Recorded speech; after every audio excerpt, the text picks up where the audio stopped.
अव्यक्तोऽयमचिन्त्योऽयम् अविकार्योऽयमुच्यते तस्मादेवं विदित्वैनं नानुशोचितुमर्हसि. It is said that the soul is invisible, inconceivable, and immutable. Knowing this, you should not grieve for the body. अथ चैनं नित्यजातं नित्यं वा मन्यसे मृतम् तथापि त्वं महाबाहो नैवं शोचितुमर्हसि. If, however, you think that the soul or the symptoms of life is always born and dies forever, you still have no reason to lament, O mighty armed. जातस्य हि ध्रुवो मृत्युः ध्रुवं जन्म मृतस्य च तस्मादपरिहार्येऽर्थे न त्वं शोचितुमर्हसि. One who has taken his birth is sure to die, and after death one is sure to take birth again. Therefore, in the unavoidable discharge of your duty, you should not lament. अव्यक्तादीनि भूतानि व्यक्तमध्यानि भारत अव्यक्तनिधनान्येव तत्र का परिदेवना. All created beings are unmanifest in their beginning, manifest in their interim state, and unmanifest again when annihilated. So what need is there for lamentation? आश्चर्यवत् पश्यति कश्चिदेनम् आश्चर्यवत् वदति तथैव चान्यः आश्चर्यवच्चैनमन्यः शृणोति श्रुत्वाप्येनं वेद न चैव कश्चित्. Some look on the soul as amazing, some describe him as amazing, and some hear of him as amazing, while others, even after hearing about him, cannot understand him at all. देहे नित्यमवध्योऽयम् देहे सर्वस्य भारत तस्मात् सर्वाणि भूतानि न त्वं शोचितुमर्हसि. O descendant of Bharata, he who dwells in the body can never be slain.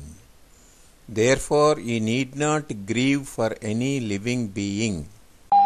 स्वधर्ममपि चावेक्ष्य न विकम्पितुमर्हसि धर्म्याद्धियुद्ध्यात् श्रेयोऽन्यत् क्षत्रियस्य न विद्यते.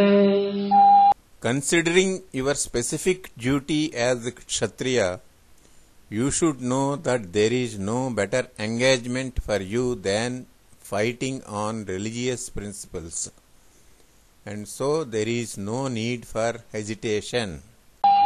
यदृच्छया चोपपन्नम् स्वर्गद्वारमपावृतम् सुखिनः क्षत्रियाः पार्थ लभन्ते युद्धमीदृशम्. O Partha, happy are the Kshatriyas to whom such fighting opportunities come unsought. It is as opening for them the doors of the heavenly planets. अथ चेत्त्वमिमं धर्म्यम् सङ्ग्रामं न करिष्यसि ततः स्वधर्मं कीर्तिं च हित्वा पापमवाप्स्यसि. If, however, you do not perform your religious duty of fighting, then you will certainly incur sins for neglecting your duties and thus lose your reputation as a fighter. अकीर्तिं चाभिभूतानि कथयिष्यन्ति ते व्ययाम् सम्भावितस्य च कीर्तिः मरणादतिरिच्यते. People will always speak of your infamy, and for a respectable person, dishonor is worse than death. भयाद्रणादुपरतम् मन्स्यन्ते त्वाम् महारथाः येषाम् च त्वम् बहुमतः भूत्वा यास्यसि लाघवम्. The great generals who have highly esteemed your name and fame will think that you have left the battlefield out of fear only, and thus they will consider you insignificant. अवाच्यवादांश्च बहून् वदिष्यन्ति तवाहिताः निन्दन्तस्तव सामर्थ्यम् ततो दुःखतरं नु किम्. Your enemies will describe you in many unkind words and scorn your ability. What could be more painful for you?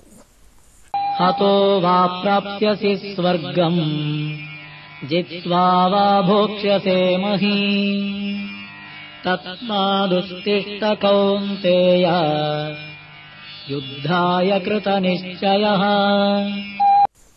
O son of Kunti, either you will be killed on the battlefield and attain the heavenly planets, or you will conquer and enjoy the earthly kingdom. Therefore get up and fight with determination. सुख दुःखे समे कृत्वा लाभालाभौ जयाजयौ ततो युद्धाय युज्यस्व नैवं पापमवाप्स्यसि. Do thou fight for the sake of fighting, without considering happiness or distress, loss or gain, victory or defeat, and by so doing you shall never incur sin. एषा ते विहिता साङ्ख्ये बुद्धिर्योगे त्विमां शृणु बुद्ध्या युक्तो यया पार्थ कर्मबन्धं प्रहास्यसि. Thus, so far I have described this knowledge to you through analytical study. Now listen as I explain it in terms of working without fruitive results. O son of Preetha, when you act in such knowledge, you can free yourself from the bondage of works. नेहाभिक्रमनाशोऽस्ति प्रत्यवायो न विद्यते स्वल्पमप्यस्य धर्मस्य त्रायते महतो भयात्. In this endeavor, there is no loss of diminution, and a little advancement of this path can protect one from the most dangerous type of fear. व्यवसायात्मिका बुद्धिः एकेह कुरु नन्दन बहुशाखाह्यनन्ताश्च बुद्धयो व्यवसायिनाम्. Those who are on this path are resolute in purpose, and their aim is one.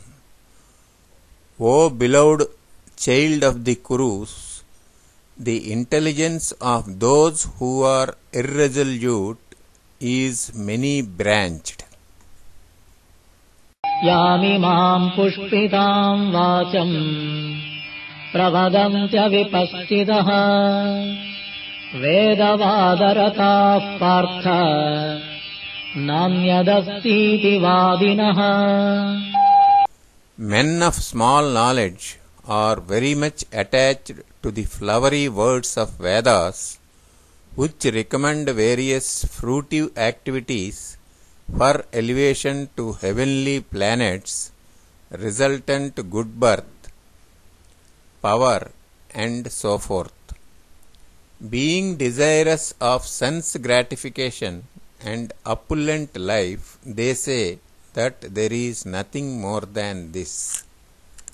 कामात्मानः स्वर्गपराः जन्म कर्म फलप्रदा क्रिया विशेष बहुला भोगैश्वर्यगतिं प्रति. Men of small knowledge are very much attached to the flowery words of Vedas, which recommend various fruitive activities for elevation to heavenly planets, resultant good birth, power, and so forth. Being desirous of sense gratification and opulent life, they say that there is nothing more than this. भोगैश्वर्यप्रसक्तानां तयापहृतचेतसां व्यवसायात्मिका बुद्धिः समाधौ न विधीयते.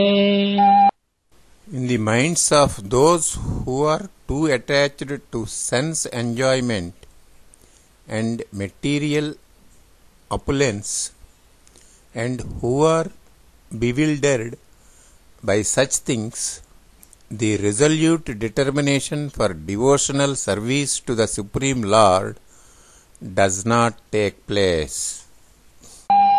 त्रैगुण्यविषया वेदाः निस्त्रैगुण्यो भवार्जुन निर्द्वन्द्वो नित्यसत्त्वस्थः निर्योगक्षेम आत्मवान्. The Vedas deal mainly with the subject of the three modes of material nature. O Arjuna, become transcendental to these three modes. Be free from all dualities and from all anxieties for gain and safety, and be established in the self. यावानर्थबुधपाने सर्वतः सम्प्लुतोदके तावान् सर्वेषु वेदेषु ब्राह्मणस्य विजानतः. All purposes served by a small well can at once be served by a great reservoir of water. Similarly, all the purposes of the Vedas can be served to one who knows the purpose behind them. कर्मण्येवाधिकारस्ते मा फलेषु कदाचन मा कर्मफलहेतुर्भूः मा ते सङ्गोऽस्त्वकर्मणि. You have a right to perform your prescribed duty, but you are not entitled to the fruits of action. Never consider yourself the cause of the results of your activities, and never be attached to not doing your duties. योगस्थः कुरु कर्माणि सङ्गं त्यक्त्वा धनञ्जय सिद्ध्यसिद्ध्यो समो भूत्वा समत्वं योग उच्यते. Perform your duty equipoised, O Arjuna, abandoning all attachment to success or failure. Such equanimity is called yoga.